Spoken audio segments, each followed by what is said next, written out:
सुनील जी, मैं जरा आपसे भी एक चीज समझ लूं। एक तो मैं आपको दो वो दिखा दूं। लोकसभा चुनाव में अभी तक का समाजवादी पार्टी जब से हुई उसका पास्ट रिकॉर्ड क्या रहा है, और महाराष्ट्र विधानसभा भी दिखा दे रहा हूं। मैं आग्रह करूंगा अपने साथी से कि जरा लोकसभा चुनाव का एक छोटा सा वो है, वो आप देख लीजिए, सामने आप सबकी स्क्रीन पे है। लोकसभा चुनाव में समाजवादी पार्टी ने अपना अकेला सफर 1993 से शुरू किया था, और माफ कीजिएगा 1996 1996 से, और पूरे देश में 111 सीट लड़ी थी, 16 सीटें जीते थे। फिर अगर आप देखते चलिए तो 98 में 166 सीट, 99 में 151, 2004 में 237 सीट जीते लड़े थे, और उस समय 36 सीट जीते थे। फिर 193, 197, 49 और 62, 62 सीट इस बार लड़े हैं। और इस बार जब से समाजवादी पार्टी बनी है तो 1998 को छोड़ के अभी तक के सबसे ज्यादा वोट भी आए हैं, जबकि केवल उत्तर प्रदेश से ही वोट हैं। 166 सीट पूरे देश से लड़ी थी। अब मैं आग्रह करूंगा कि जरा विधानसभा चुनाव का भी एक बार एक छोटा सा दिखा दें, क्योंकि इससे रेफरेंस पॉइंट समझ में आ जाएगा। महाराष्ट्र विधानसभा में ये 95, 99, 2004, 9, 14, 19 लगातार ये लड़ते आए हैं, और 22 seat, 15 seat, 95 seat, 31 seat, 22 seat, 7 seat, और इसके 3 से 2, 3, 4, 1, 2 इस तरह से एमएलए भी हैं। एक चीज बता दें कि पिछले विधानसभा चुनाव में इनको कुल वोट मिले थे 1,23,267, और जिसमें करीब 69-70 हजार वोट मिले थे अबू आजमी जी को, और 40-44 हजार वोट मिले थे शेख साहब को, वो जो रईस शेख हैं। तो 1,13,000 वोट इन दोनों लोगों के बीच में थे, 1,13,000, 1,14,000, और बाकी जो 5 लोग थे वो मिलके 8-10 हजार वोट पाए थे। सुनील भाई साहब, मैं इसको इसलिए कह रहा हूं कि ये अब इसका एक एंगल और देखना है। ये तय बात है कि उत्तर प्रदेश में बहुत अच्छा प्रदर्शन सपा का रहा, बहुत अच्छा गठबंधन रहा, गठबंधन धर्म के सारे कुछ नियम बनाए गए, अखिलेश खुले मन से सबके यहाँ गए, राहुल गांधी खुले मन से आए, ये सारा कुछ था। लेकिन एक चीज और देखने वाली है कि अभी 10 सीटों का उपचुनाव है। अब कांग्रेस उसमें से 4 सीट मांग रही है, मतलब 5 तो समाजवादी पार्टी की अपनी अपनी सीटें हैं जो उनके एमएलए एमपी बन गए हैं। 5 सीटों में 3 बीजेपी है, एक अपना दल, एक निषाद पार्टी है, और एक आरएलडी है। अब कांग्रेस 5 में से 4, मतलब 10 में से 4 मांग रही है, जैसा सुना जा रहा है कि शायद 2 सीटें मिल भी रही हैं। तो कहीं आपको ये नहीं लग रहा है कि भाई अगर वो कांग्रेस को यहां अकोमोडेट कर रहे हैं तो अखिलेश यादव चाहते हैं कि मुझे वहां अकोमोडेट करिए। अब इसका ओवरऑल इंपैक्ट क्या पड़ेगा, क्योंकि एक बैकलैश भी हो सकता है, उत्तर भारत की पार्टी है, उसको वो मैं जरा ओवरऑल चीज समझना चाहता हूं कि कांग्रेस को भी रीजनेबल रहना पड़ेगा उत्तर प्रदेश में अपनी सीट की डिमांड करते हुए। सुनील भाई साहब। धन्यवाद आनंद जी। उत्तर प्रदेश की अगर आप बात करें, इस 9 सीटों पे जहां पे उपचुनाव होने जा रहा है, तो कम से कम मझवा सीट तो ऐसी है ना जहां पे समाजवादी पार्टी कभी नहीं जीती है, आज तक कभी नहीं जीती। सवाल है जैसे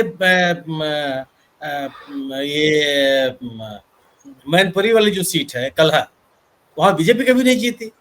अगर मान लीजिए कोई गठबंधन होता है और उस गठबंधन में कोई विशेष सीट की बातचीत होती है, तो जिन सीटों पे सब पे जो बड़ी पार्टी है वो कभी नहीं जीतती है, तो उसके लिए तो ये हो सकता है कि आप एक दूसरे के साथ सहयोग करें और लड़ने की बात करें। जैसे गाजियाबाद शहर, गाजियाबाद की जिस सीट है, आप याद कीजिए राजेंद्र चौधरी वहां एक बार जीते थे, उसके बाद से वो लगातार जो सीट है वो भारतीय जनता पार्टी के पास है या कांग्रेस के पास रही है, ज्यादातर बीजेपी के पास रही है।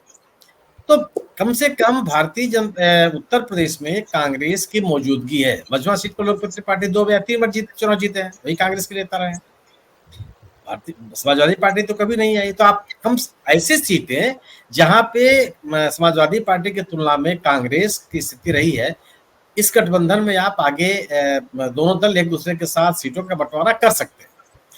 निश्चित रूप से कांग्रेस के लोग अगर ये कहते हैं कि आप कल्हर हमको लड़ने दीजिए, मिल्कीपुर हम लड़ेंगे, कटेहरी हम लड़ेंगे, कुंदरकी हम लड़ेंगे, तो कोई बात किसी के समझ में नहीं आएगी, क्योंकि इन सीटों पर जमाने से समाजवादी पार्टी का कब्जा, समाजवादी पार्टी लगातार जीत रही है। और भारतीय जनता पार्टी को मजबूती से चुनौती दे रही है। लेकिन जैसे और सीटें हैं, जैसे खैर की सीट, खैर की सीट पे भारतीय जनता पार्टी रही मजबूती के साथ रही, समाजवादी पार्टी की उपस्थिति बहुत कम रही है वहां। आप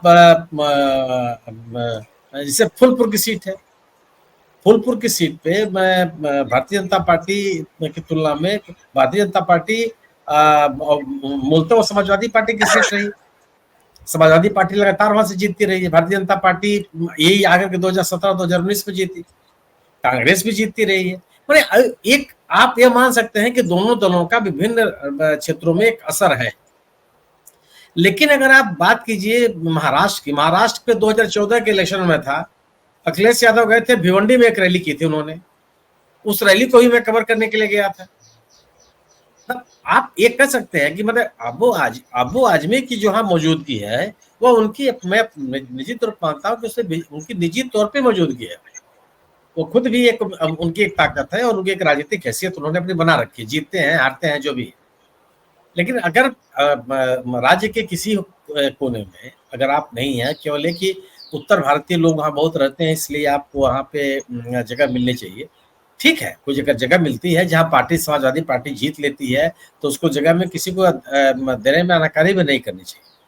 लेकिन जैसे मध्य प्रदेश का चुनाव लड़ गए अखिलेश यादव, विभिन्न लगभग 200 से अधिक विधानसभा क्षेत्रों में लड़ गए वो, अगर वो तरीका है या उस उतनी संख्या पे सीट चुनाव लड़ने की बात है, वह गठबंधन धर्म का निर्माण नहीं है। वो तो केवल यह है कि हम एक मजबूत राष्ट्रीय दल हैं और हम एक मजबूत दल है उत्तर प्रदेश में, इसलिए हमको महाराष्ट्र में भी जगह दीजिए।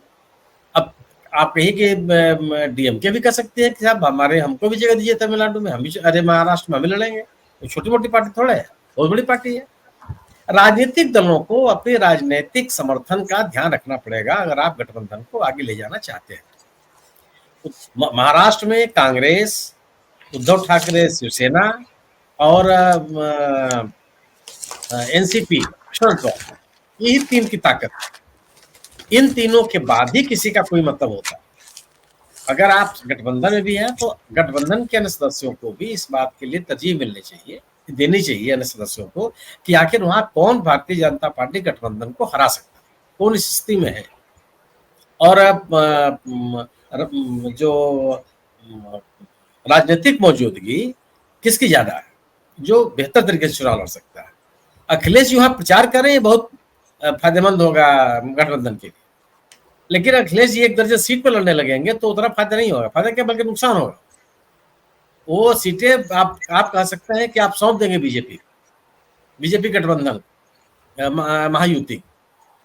2014 के चुनाव में जबकि महायुति की इतनी ताकत नहीं थी, अभी पहली वहां पे भारतीय जनता पार्टी का वो पहला चुनाव था जिसमें वो मजबूती के साथ सामने आई, जिसमें शिवसेना बीजेपी के साथ थी।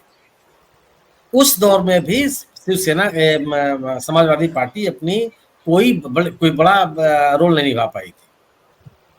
आज जब 2024 का चुनाव होने जा रहा है, इस 2024 के चुनाव और संघर्ष बड़ा है, महायुति की भी ताकत है और महायुति भी का मुकाबला महाविकास अघाड़ी से, और दोनों में ऐसा नहीं कोई एक तरफा चुनाव ठीक ठाक है, महायुति भी लड़ रही है। ये जरूर है कि अपर हैंड महागठबंधन का है।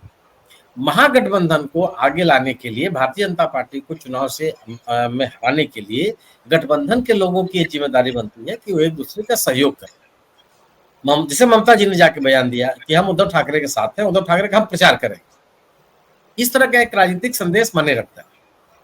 और अखिलेश जी का भी, अखिलेश जी सीट मांगने के बजाय, अगर हो सकता है कि जहाँ अबू आजमी जीतते रहे हो वो एक आप सीट लड़ जाए तो एक दो सीट जो जीते हैं उस पर लड़ जाए, लेकिन अब कब जीते हैं कब आ रहे हैं भी देख करके, लेकिन बड़ी संख्या में सीट मांगने को कोई मतलब नहीं है। और महाराष्ट्र की तुलना आप कांग्रेस की उत्तर प्रदेश से नहीं की जा सकती। महाराष्ट्र में जो मौजूदगी कांग्रेस की है वह मौजूदगी समाजवादी पार्टी की नहीं है। समाजवादी पार्टी की इस 10 विधानसभा क्षेत्रों में जिन जगहों पर ताकत है उससे कोई इनकार नहीं कर सकता, लेकिन अगर 2 सीटें देते हैं वो, तो इसमें कोई ऐसा नहीं है कि आपको राजनीतिक निर्णय गलत है। डाली शर्मा जिस तरीके से गाजियाबाद का चुनाव लड़ी है, समाजवादी पार्टी नहीं लड़ सकती थी। आप याद कीजिए ना कि राजेंद्र चौधरी साहब वहां से एमएलए रहे, उसके बाद क्या हो गया? कभी वो राजनीतिक उपस्थिति नहीं दर्ज कराई गाजियाबाद में समाजवादी पार्टी, कांग्रेस से दर्ज कराई। कांग्रेस अपने लोगों के साथ लड़ती रही और अपने अपने गठबंधन को समेट, अपने कार्यकर्ताओं को समेट के रखे, बड़ा या छोटा जितनी उसकी ताकत रही हो, और उसकी ताकत बढ़ी है। और जैसे मझवा की सीट है, बाकी भारतीय जनता पार्टी के पास तो 3 ही सीट है, फूलपुर, फूलपुर है, खैरा और गाजियाबाद, 3 सीटें हैं। मझवा की सीट में इनके पास है, निषाद पार्टी के पास, और मीरापुर आरएलडी के पास है। तो जैसे मैंने मीरापुर में कांग्रेस और समाजवादी पार्टी दोनों लड़ सकते हैं, कोई भी लड़ सकता है। वहां पे बिजनौर पार्लियामेंट्री सीट का सेगमेंट है, वहां पे जीत करके आरएलडी के कैंडिडेट गया है, दोनों लड़ सकते हैं। ये इनकी आपस की समझदारी है। लेकिन इस उपचुनाव में कांग्रेस को एकदम खारिज कर दिया जाए, ये भी उचित नहीं है। और समाजवादी पार्टी बड़ा हिस्सा महाराष्ट्र में मांगे, ये तो कतई तर्कसंगत नहीं। ये तो इससे गठबंधन को नुकसान ही नुकसान हो। जी।